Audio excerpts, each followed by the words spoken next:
This man proudly declared his support for Trump in 2024, saying that Biden is a tyrant and that we need to take our country back. But now, at the age of 70, he's on the verge of going homeless because of Trump's policies. Take a look at this. In 2024, he says, "We the people are getting screwed by this corrupt, tyrannical Democratic administration. It's time to vote for Trump to take our government back." Maybe you should watch one of his full rallies on Rumble. Then you would know his plans. You have nothing but lies, like Biden. Biden promised an increase for Social Security. We got nothing. I'm voting for Trump. See ya. But now he says, "President Trump, I voted for you. Do you realize that 1 pound of ground beef costs more than the average federal wage?" Now this government has canceled SNAP benefits and Section 8 for people that depend on these benefits. Happy Thanksgiving. Not. Everything is way overpriced. I voted for you to make this country great. Instead, we can't afford to live a normal life anymore. Either fix this problem or face a revolutionary war, or we overthrow this government. We're sick of losing our rights and going broke from this government greed and corruption. I'm right with you, buddy. I voted for Trump, but he's not helping us that need it the most. I will be homeless soon at 70 years old. Very interesting. It's almost like the billionaires don't actually care about the American people whatsoever. How surprising. This is what happens when people vote against their own self-interest. Republicans have been doing this for decades. They've been convinced that slogans and fear-mongering will somehow lead to economic success, but as we're seeing, that is not the case. This man is now realizing the very same policies he was cheering for have now put him on the verge of going homeless.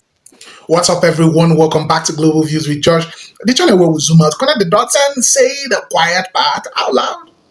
Now, let me ask you something real quick.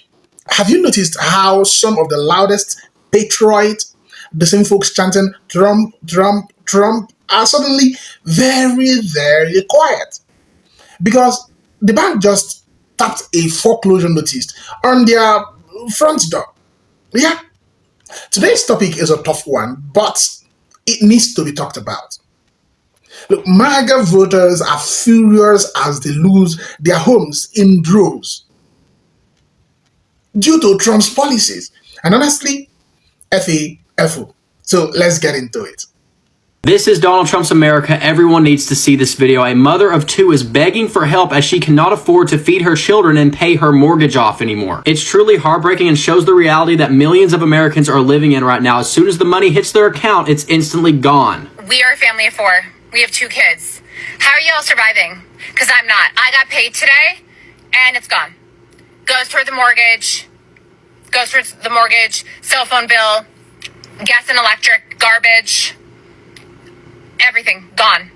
The worst part is she works 40 hours a week, her husband works 50 hours a week, and they still can't even afford basic necessities. She says each month they have to decide between a grocery trip or paying the mortgage because they can't do both. Here's a powerful quote from her saying, "The people that don't have kids are barely surviving. I am not surviving. Your money is gone. There's nothing you can do. You just have to ride on this floating rock and spend." This right here is a very important part of what she said. Unless you're a rich elite, you're effed, and she's absolutely right. She then goes on to say that everybody needs to unite because it's very important we all speak out against this corruption. And I hate to be the bearer of bad news, but it's only going to get worse under Donald Trump's leadership. Everything that he does is focused around helping the elites and hurting the rest of us. That is his entire playbook. Here's a very simple analogy. Donald Trump is a billionaire, an elitist. Imagine he's on the red team. And imagine the blue team is the rest of America, the 99%, the working class. Why would anybody that's on the red team help the blue team out in any capacity? Obviously, he's going to help out himself and his team at the expense of us. I just got off the phone with the mortgage company,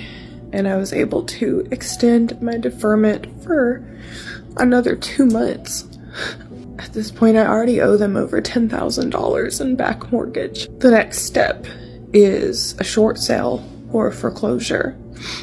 There's really not any option for me to keep my house unless I can come up with all of the back pay that I owe in my mortgage. Since they've extended the deferment, that buys me a little bit more time with the money that's currently in my bank account. But by the end of February, it will be gone.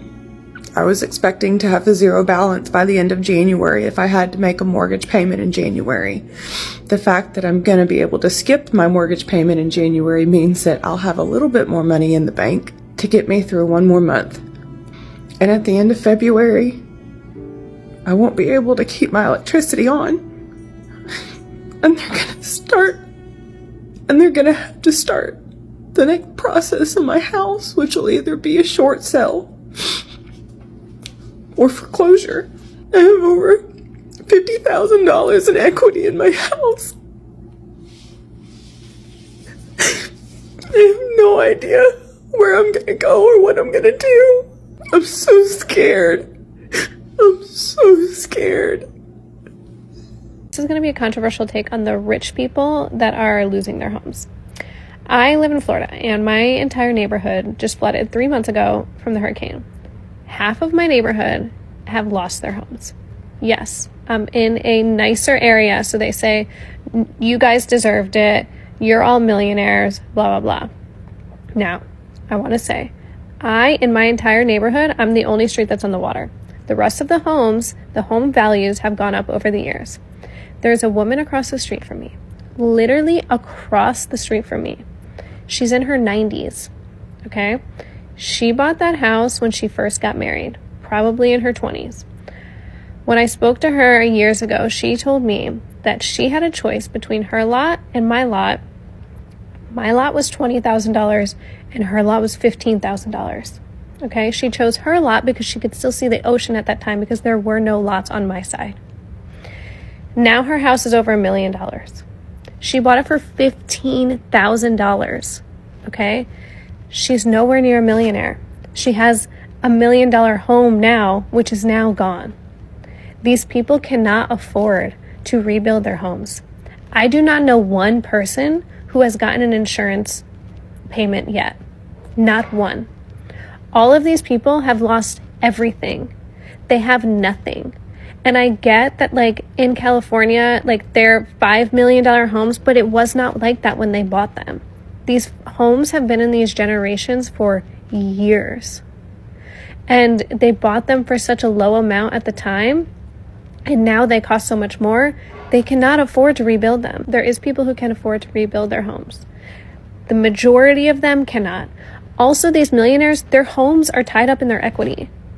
They have a $2 million mortgage and $800,000 in insurance.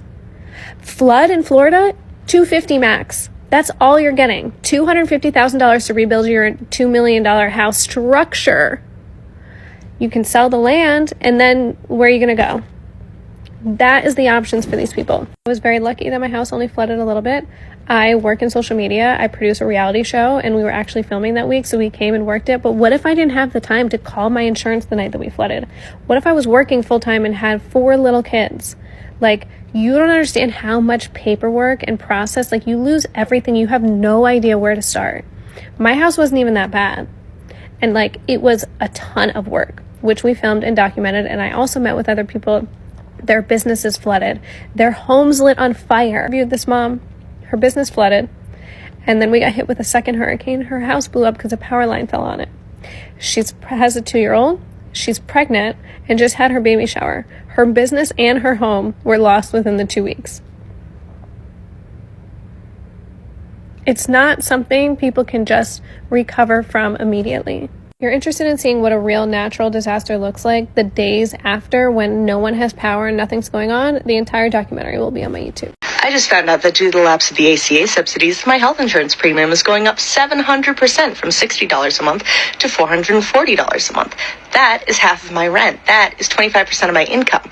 And I'm working in a field where I'm making a well above minimum wage. Hey girl, welcome to what the rest of us have been living with for years. Yeah, your insurance just went up 700%. That's brutal. Now let me gently welcome you to reality. Not only do I pay for my own health insurance, which is insanely expensive and covers almost nothing, I also help pay for yours. Let's see what else she says. So I called, of course, my local constitutional law expert, my father, who was the former general counsel for the FCC, who's argued in the Supreme Court about 30 times before he retired in 2008, and won a majority of his cases. He did his clerkship under Chief Justice Berger, et cetera, et cetera. And his advice is to show up.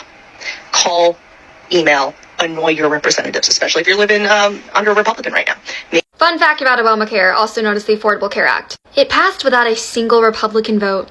Not one. So blaming Republicans for the structure of the ACA is confusing. They didn't design it, they didn't vote for it, they didn't pass it. And that doesn't mean the system works, because it doesn't.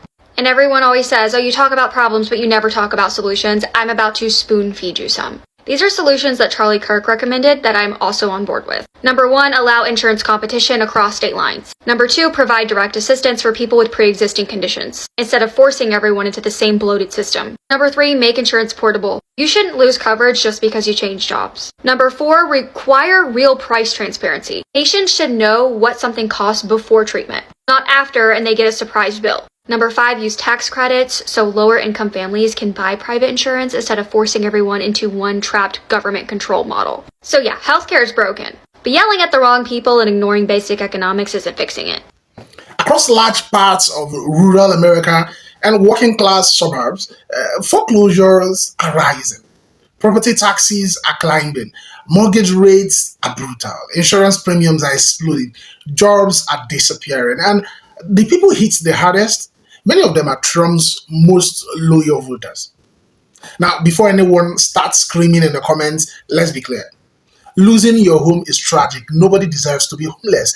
But what is fair game is asking a simple question. Who did you vote for? And what did you think would happen? Because policies aren't vibes, they have consequences, right? Now, let's rewind a little. Trump-era economic decisions and MAGA-backed policies didn't magically vanish when the rallies ended. They are still echoing through the system. Massive tax cuts tilted toward corporations and, of course, wealthy, the billionaires.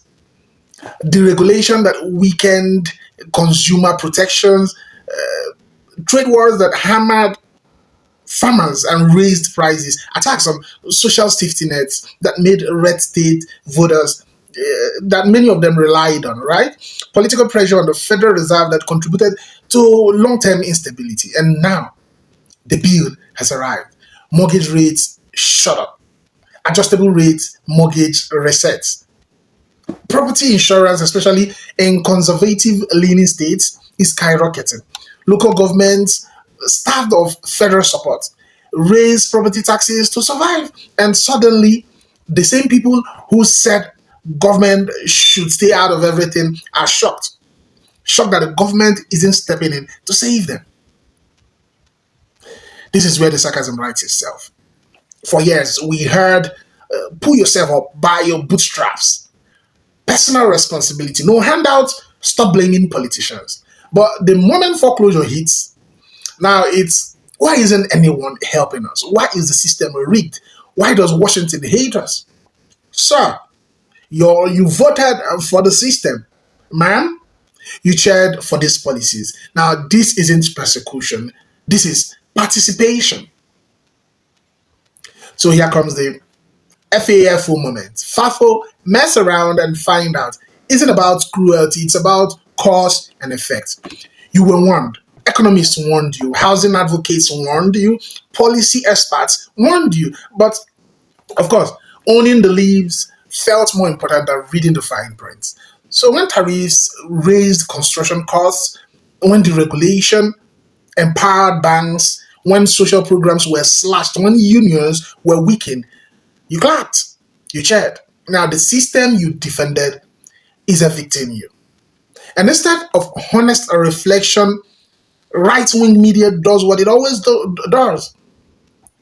They blame immigrants, they blame cities, they blame minorities, they blame everyone except the people who wrote and supported the policies. Now, notice what they don't say. They don't talk about deregulation. They don't talk about tax structures. They don't talk about Wall Street influence. They don't talk about corporate landlords buying up homes. Because if they did, the scam would fall apart. Now, here is the hard truth. Here comes the uncomfortable reality. Trump didn't build a movement around protecting working class Americans. He built one around grievance, spectacle, and of course, loyalty tests. And many voters confuse entertainment for governance. Politics isn't reality TV. You don't get to vote based on vibes and escape the consequences. No. Homes don't care who you voted for. Banks don't care who you cheered for. Interest rates don't care about your red heart. Again, let me be clear. Losing a home is devastating. Families, kids, elderly people are caught in this mess. Compassion matters. But compassion does not mean pretending this came out of nowhere. Growth comes from accountability. If you keep voting against your own economic interests because someone made you feel powerful at a rally, the outcome will not change.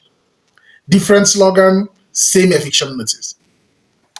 Now, and here's the part nobody wants to hear. If these same policies return full force, if protections are weakened again, if public programs are gutted further, this crisis doesn't shrink. It spreads. More foreclosures, more homelessness, more anger, more scapegoating. And the people selling the outrage, of course, they'll still be rich, still protected, still living comfortably. You won't. So the question isn't whether MAGA voters are angry. Of course they are. The real question is, are they angry enough to finally question the people who led them here? Or will they double down, vote the same way, and hope this time the foreclosure notice magically disappears? Because politics is simple at the end of the day. You don't get different results by making the same choices.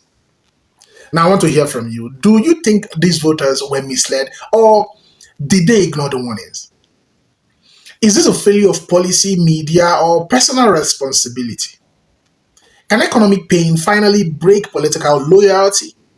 And most importantly, what lesson should all voters learn from this moment? Drop your thoughts in the comment section. If you agree, disagree, or you're somewhere in between, let's talk. Drop your comments. Like, share, and please subscribe. And as always, this is Global Views with Josh, where we look past the noise and deal with reality. I'll see you guys on the next video. Credit belongs to original creators. Subscribe.